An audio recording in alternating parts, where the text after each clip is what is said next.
Hey everyone, and welcome to the deep dive. We're diving into bipolar disorder today, Oh, interesting. and we've got a really interesting mix of sources for this one. Okay. We've got two medical websites, Mm. two scientific journals, Uh-huh. and then a couple from mental health advocacy groups. Ah, wow, that's great. Yeah, so we're really trying to get like a well-rounded picture Yeah. of this condition. Yeah, I think that's important. And I think our goal today should be to leave our listeners with like a really clear understanding of what bipolar disorder actually is. Yeah, because I think there are a lot of misconceptions out there. Oh, absolutely. And one of the things that really jumped out at me when I was looking through these sources Yeah. was this story of Samantha Smirin.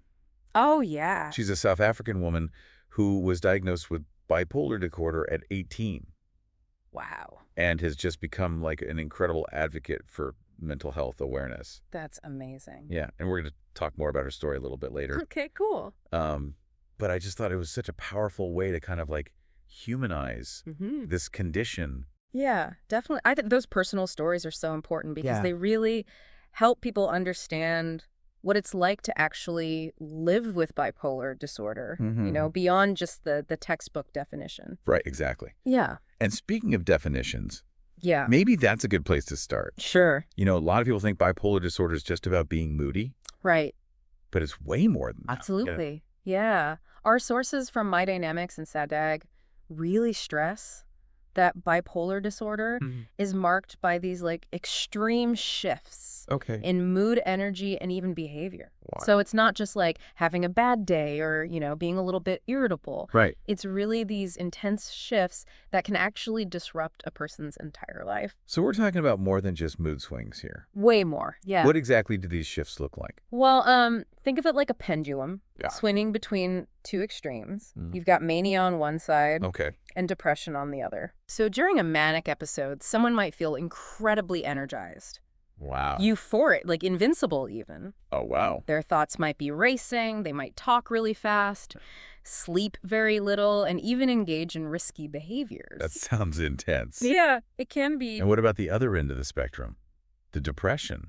So with depression, the pendulum swings in the opposite direction. Uh-huh. It's not just feeling sad, it's this really deep, pervasive sadness Mm. that can be completely overwhelming. Wow. People might feel hopeless, they might lose interest in things they used to enjoy, Right. they might have trouble concentrating, they might sleep too much or too little, Okay. and they might even have thoughts of suicide. That's a huge contrast. It is. It must be so difficult to experience those extremes. It's incredibly difficult. And to make things even more complex, there are actually different types of bipolar disorder. Oh, okay. So it's not just one size fits all. Not at all. No, My Dynamics actually breaks it down into three main types. Okay. Bipolar 2, and then cyclothymia. Okay. So how are those different?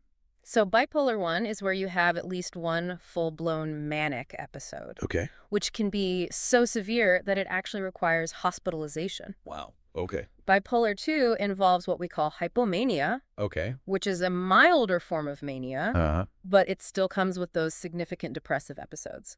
Okay. And then you have cyclothymia, Mm-hmm. and this one involves less intense mood swings, but they can last for years. Oh, wow. So it creates this chronic pattern of instability. So there are a lot of nuances to this condition. There are. So let's say someone is experiencing those extreme shifts. How do they even know if it's bipolar disorder? That's a great question. How is it diagnosed? Diagnosing bipolar disorder can be really tricky because it shares a lot of symptoms with other conditions like depression and anxiety. That makes sense. So My Dynamics points out that doctors usually use a combination of methods. Okay. They'll start with a physical exam to rule out any other medical conditions that could be contributing to the symptoms.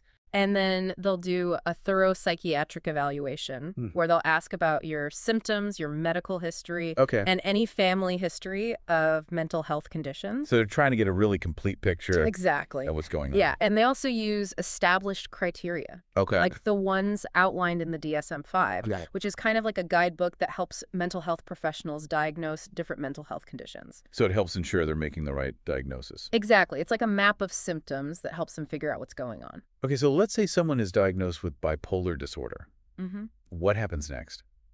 Well, treatment for bipolar disorder is usually long-term, Right. and it involves a combination of approaches. Okay. Medication is often a key component Okay. because it can help stabilize moods and prevent those extreme swings. Hmm. And the My Dynamics and SHS-HAPH sources both go into detail about the different types of medications used, Okay. which include mood stabilizers, antidepressants, and antipsychotics. Wow, that's a lot of medications. Yeah, you might be thinking, wow, that's a lot of medications.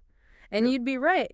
This is what doctors call polypharmacy. Okay. And it's a real concern. Yeah. Because managing multiple medications can be really complex. Yeah, for sure. But it is important to remember that these are serious medications Right. that need to be prescribed and monitored by a doctor. Absolutely. So it's not just a case of taking a pill and everything is fine. Right. It's about finding the right combination and working closely with the doctor. Absolutely. And in the SHS-SAJPH article, they actually talk about the selection process for the South African Essential Medicines list, Okay. specifically for bipolar disorder. Mm-hmm. And they highlight the need for what they call rational prescribing, Okay. which means doctors really have to carefully consider which medications they choose for each person, Mm-hmm. making sure they're effective, but also considering any potential side effects. So it's a really individualized approach. Very much so. It's about finding the right medication or combination of medications Yeah. that works best for that person Mm-hmm. with the least amount of side effects. Exactly. And in addition to medication psychotherapy or talk therapy Okay. is another really essential component of treatment. Right. My Dynamics specifically mentions cognitive behavioral therapy or CBT Mm-hmm. and family-focused therapy as effective approaches. So I've heard of CBT. Yeah. It's about changing negative thought patterns, right? Right. How would that apply to bipolar disorder? Well, CBT can be super helpful for people with bipolar disorder Ah. because it helps them identify and change those negative thought patterns and behaviors Right. that might be contributing to their mood swings. So, for example, it can help someone challenge those feelings of hopelessness during a depressive episode Right. or those impulsive urges during a manic episode. That makes sense. Yeah. And what about family-focused therapy? So family-focused therapy is all about bringing in the family to provide support and understanding. Bipolar disorder doesn't just affect the individual, Yeah. it affects the entire family system. Yeah. So this type of therapy helps families learn how to communicate better, Okay. set healthy boundaries, and really support each other through the challenges. So it's about creating a supportive environment for everyone involved. Absolutely. And that support is so crucial because living with bipolar disorder can be incredibly challenging. I can only imagine. So what are some things that people can do to manage their condition on a day-to-day basis? Well, My Dynamics actually provides some great insights into coping strategies. It's really about empowering individuals to take an active role Mm-hmm. in managing their well-being. Right. So first and foremost, sticking to the treatment plan, Okay. which includes both medication and therapy, is super important. So that's kind of like laying the foundation It's exact. for stability. Yes. What else can people do?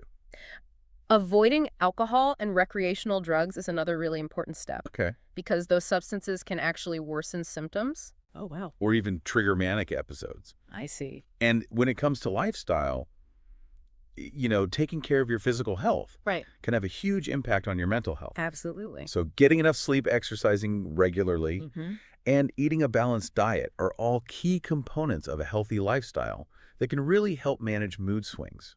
So it's about taking that holistic approach, Exactly. looking after both your mind and your body. Yes, and another really important aspect is learning to recognize your own personal triggers. Like what kind of things? Well, it varies from person to person, but it can be anything from stress at work to lack of sleep to certain social situations. Okay. My Dynamics actually suggest keeping a mood chart to track your mood and identify potential triggers. That's a great idea. Yeah. So once you know what your triggers are, what can you do? The key is having a plan in place Okay. for when those triggers arise. Yeah. So maybe it's reaching out to a support person. Mm. Maybe it's engaging in a calming activity. Or practicing relaxation techniques like meditation or deep breathing.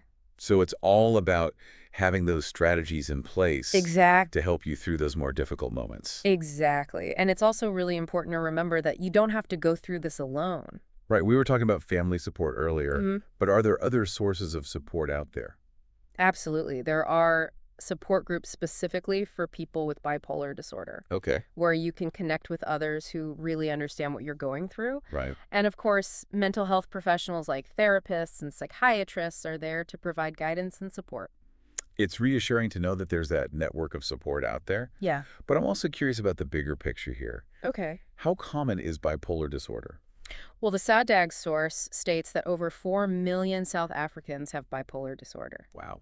And to put that in a global context, the World Health Organization estimates that globally, about 5% of adults experience depression, which often occurs alongside bipolar disorder. So it's a significant portion of the population. It is. And I imagine there are a lot of challenges in getting everyone the help they need. You're absolutely right. The SAJPH paper really highlights the public health challenges associated with bipolar disorder, Okay. especially here in South Africa.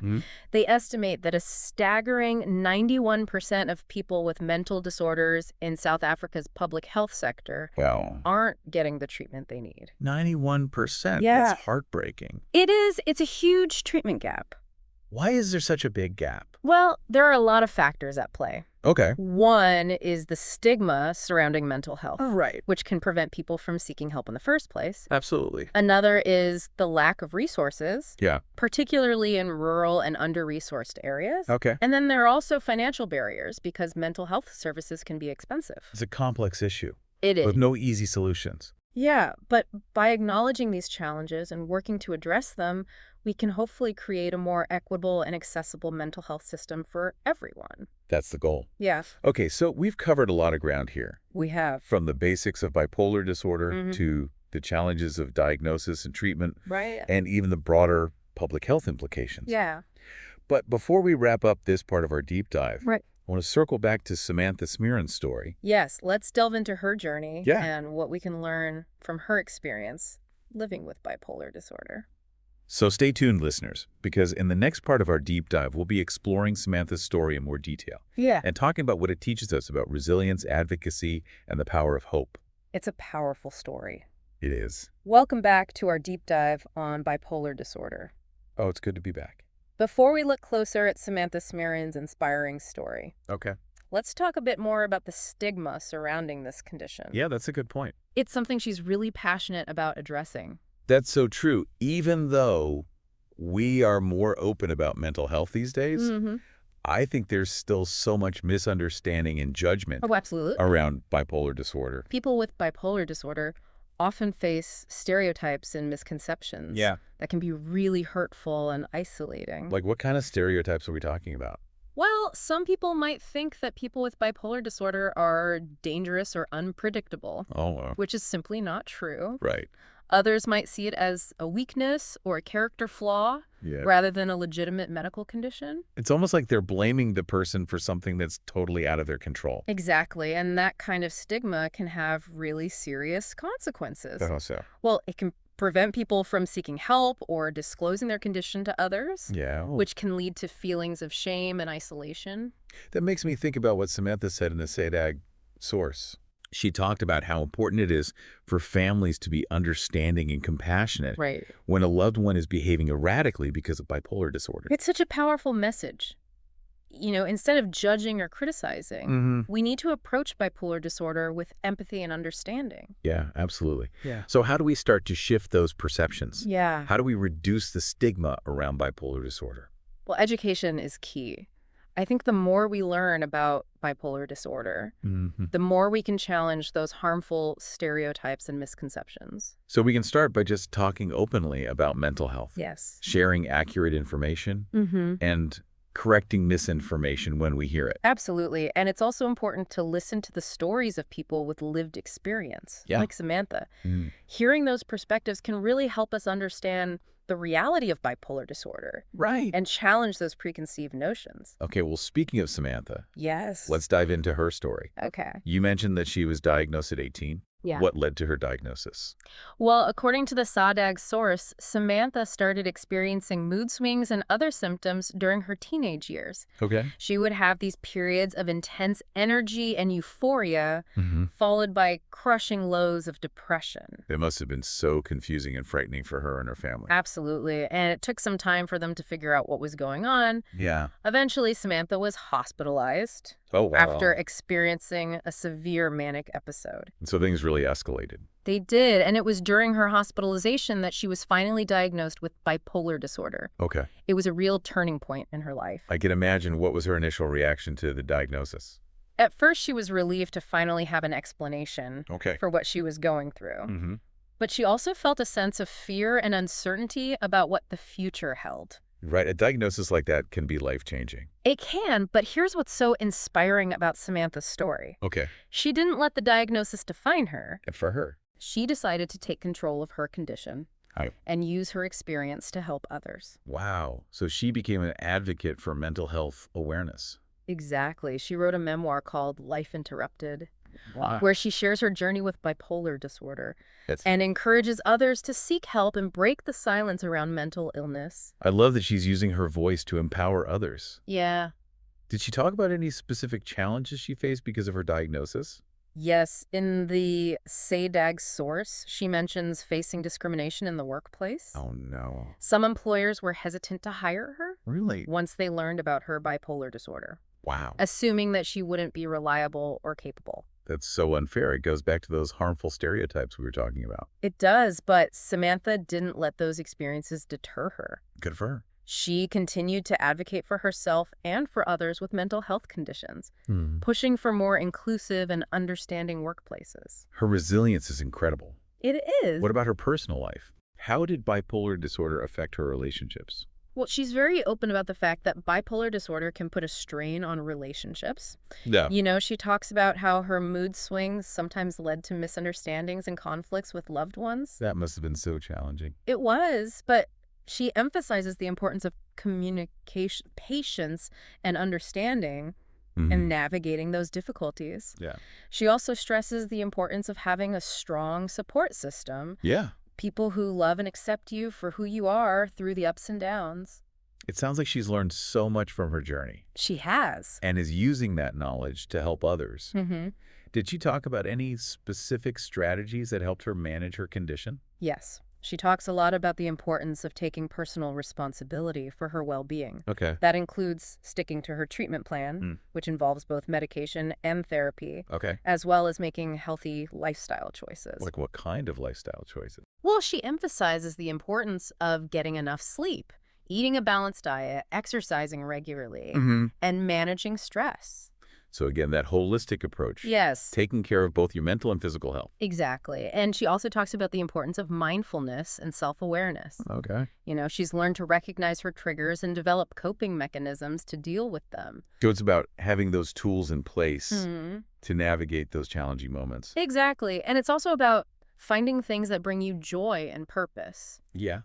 Samantha's a big believer in pursuing your passions, even if you have bipolar disorder. I love that it's like she's saying, don't let bipolar disorder define you. Yes. You can still live a fulfilling life. Exactly. That's her message. And it's so inspiring to see how she's turned her experience into a force for good, advocating for others and breaking down stigma. Her story is such a powerful reminder that there is hope, Yeah. even in the face of challenging conditions like bipolar disorder. It really is. And while Samantha's story highlights that individual journey, Yeah. the SHSA-JPH paper we have reminds us of the systemic challenges we face when it comes to mental health care in South Africa. Right. We were talking earlier about that huge treatment gap. Yes. What are some of the factors contributing to that gap? Yeah. And what can be done to address it? Well, the SHSA-JPH paper highlights a few key factors. Yeah. One is the shortage of mental health professionals, Okay. especially in rural areas. Mm-hmm. There simply aren't enough psychiatrists, psychologists, and other mental health providers to meet the demand. Yeah, I can see how that would be a huge barrier in If- accessing care. Absolutely. And then there's the issue of funding. Mental health services are often underfunded, Okay. which limits the availability of treatment options and resources. So we're not prioritizing mental health as much as we should be. Unfortunately, that's often the case. And then there's the stigma we talked about earlier. Right. Stigma can prevent people from seeking help in the first place. Yeah. And it can also lead to discrimination in access to care. So it's a multi-layered problem It is. that requires a multifaceted approach. Exactly.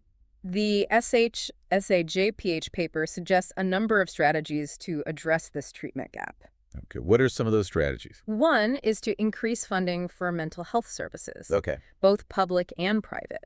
So more funding equals more resources, more access to care. Exactly. Another key strategy is to train more mental health professionals Okay. and incentivize them to work in underserved areas. That's- This could involve offering scholarships, loan forgiveness programs, or other financial incentives. So it's about making it more attractive for people to go into the mental health field Yes, and to practice in areas where they're really needed. exactly. And then there's the issue of stigma. Right. We need to continue to raise awareness about mental health challenge, negative stereotypes, and promote understanding and acceptance.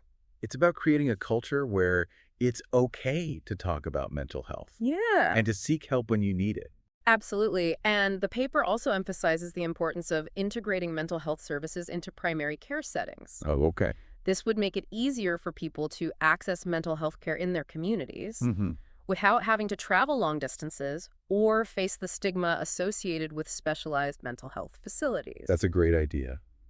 It's about making mental health care more accessible and convenient. Exactly. And it's about recognizing that mental health is just as important as physical health. Well said. It sounds like there's a lot of work to be done, There is. but there's also a lot of hope for the future. Absolutely. With increased awareness funding and commitment, we can create a more just and equitable mental health system for everyone in South Africa. That's the goal. Yeah. Okay, we've covered a lot of ground in this part of our deep dive. We have. We've explored Samantha's inspiring story, Yeah. the challenges of stigma, and the systemic barriers to mental health care in South Africa. It's a lot to take in. It is, Huh. but there's still so much more to uncover. There is. In our final segment, we'll delve deeper into the practical aspects of living with bipolar disorder. Okay. We'll explore coping strategies, the importance of medication management, and the role of support systems.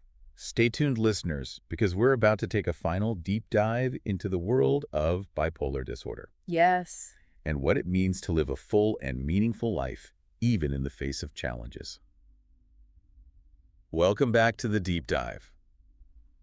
As we wrap up our exploration of bipolar disorder, I'm really struck by the resilience of the human spirit. It's amazing. You've talked about the challenges, the stigma, the complexities. Yeah. But Samantha Smirin's story Right. and the insights from our other sources remind us that there's always hope. Absolutely. And a big part of that hope comes from understanding that bipolar disorder is a manageable condition. It's not something that has to control your life. That is such an important message. So let's talk about those tools for management. Okay. We touched on medication and therapy earlier. But what about those day-to-day strategies Yeah. that could make a difference? Well, one of the most important things is establishing a routine. Okay. Our My Dynamics source really emphasizes that, Uh-huh. creating a consistent sleep schedule. Okay. Eating regular meals and having a predictable daily structure All right. can go a long way in stabilizing moods. So it's almost like creating a sense of order Exactly. amidst the potential chaos Yeah. of bipolar disorder. Exactly. And it makes sense when you think about it. Yeah. Bipolar disorder affects those parts of the brain that regulate mood, sleep, and energy levels. Okay. So by establishing a stable routine, Yeah. you're essentially helping your brain function more smoothly. That's fascinating. Yeah. So we're talking about things like going to bed and waking up around the same time each day, Right. even on weekends, Yeah. making sure to eat nutritious meals Yes. throughout the day. All of those things can really contribute Okay. to mood stability. And what about stress reduction? Oh, stress is a big one Oh, yeah. for everyone. Huge. But learning to manage stress is especially important for people with bipolar disorder Okay. because stress can trigger mood swings. Right. So what are some effective ways to manage stress? Well, there are lots of different techniques out there. Okay. My Dynamics suggests things like mindfulness meditation, deep breathing exercises, Okay. yoga, Mm-hmm. and spending time in nature. Well, that's nice. It's really about finding what works for you Yeah. and incorporating it into your routine. So it's like having a toolbox Yeah. of stress-busting techniques Yes. that you can pull from Yes, when you need them. exactly. And another important tool in that toolbox is exercise. Oh, exercise. Yes. We talked about the benefits of exercise for overall health earlier, Right. but how does it specifically help with bipolar disorder? Well, exercise has been shown to have mood-boosting effects. Okay. Similar to some antidepressants. Wow. It releases endorphins. Those feel-good chemicals. Yes, and it can help regulate sleep patterns, reduce stress, and improve overall well-being. So exercise is like a natural mood stabilizer. It is. What kinds of exercise are best for people with bipolar disorder? That's a good question. It really depends on the individual. and their preferences. Okay. But the key is to find something you enjoy and that you can stick with. It could be anything from brisk walking to dancing to swimming to weightlifting. Lots of options. The My Dynamics source actually encourages finding an exercise buddy Oh, that's nice. for added support and motivation. That's a great tip. Yeah. Having a workout buddy can make exercise a lot more fun It can. and keep you accountable. Yes, definitely. And let's not forget about social support. Oh, social support. That's a big one. It is. We touched on that earlier. But why is social support so crucial for people with bipolar disorder? Yeah. Well, bipolar disorder can be a very isolating condition. Okay. You know, people might withdraw from social activities during depressive episodes Yeah. or engage in risky behaviors during manic episodes. Okay. That can damage relationships. I see. So having a strong support system can help counteract that isolation Okay. and provide a sense of stability. So it's like having people you can trust, Yes, confide in, Yeah. rely on. absolutely. It could be family, friends, a support group, or even a therapist. Okay. The key is to have those connections that provide a sense of belonging and understanding. It's like having a safety net That's a great analogy. when you're going through those tough times. Yes, and those support people can also play a role in helping someone recognize early warning signs of a mood episode. Early warning signs like what? It varies from person to person, but it might be changes in sleep patterns, Okay. increased irritability, racing thoughts, or withdrawing from social activities. So those close to someone with bipolar disorder can be like an extra set of eyes Exactly. helping to spot those changes Yes. early on. And that early detection can be crucial. Yeah. Because it allows for timely intervention.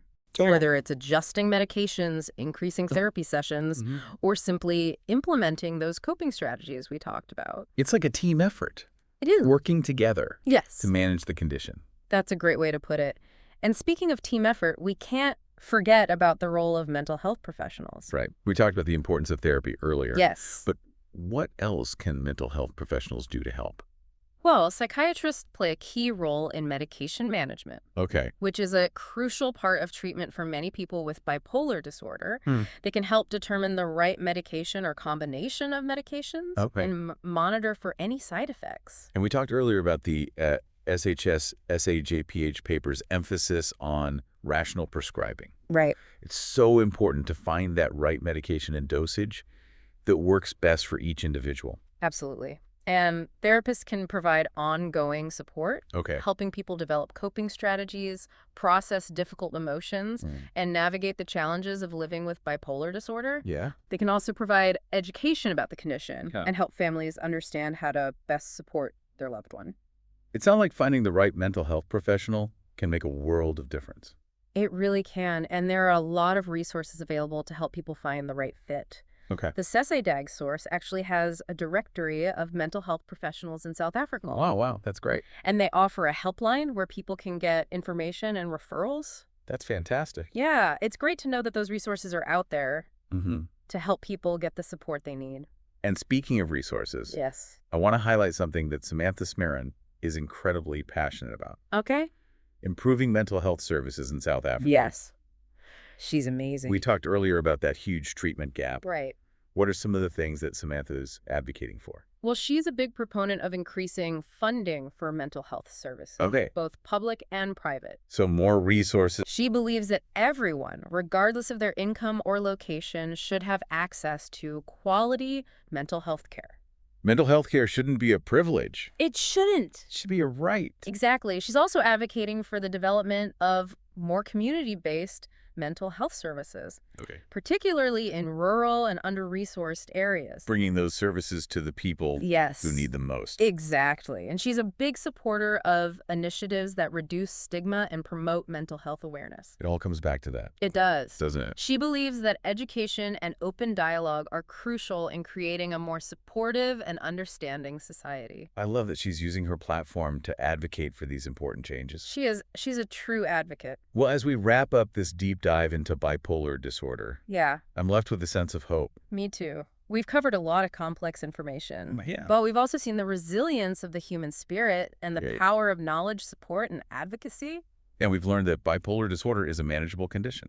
And there are resources available to help people navigate the challenges and live full and meaningful lives. Absolutely. And we've seen that with the right support, understanding, and treatment, people with bipolar disorder can thrive. They can.